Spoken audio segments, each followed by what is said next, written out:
मैले सपनामा पनि सोचेको थिइनँ कि सैलुङ जाँदा पनि यस्तो यस्तो रमाइलो होला र यस्तो चर्चित मान्छेसँग भेटिएला भनेर।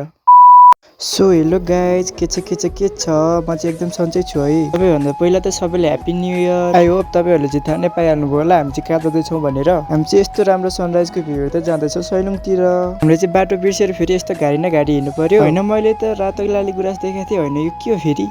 हेर्नु न, यहाँ त रुखले पनि रोगेलाउँदो रहेछ भने। यो ढुङ्गामा चाहिँ ढाड कनायो भने ढाड दुख्न बिसेको हुन्छ रे भनेर म पनि ढाड कनाउनुतिर लागेँ।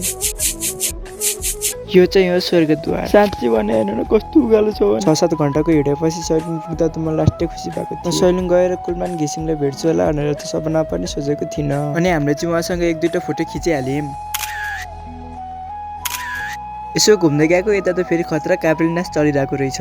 यता आन्टी र हजुरबाको छुट्टै थियो फेरि। सैलुङमा यस्तो गर्मी, मेरो लागि त अनबिलिभेबलै थियो यो। हे भगवान, क्या जुलुम है। सो आजलाई चाहिँ यति नै। अझै यस्तै भिडियो हेर्नको लागि यो च्यानल सब्स्क्राइब गर्न नबिर्सिनु होला। बाई।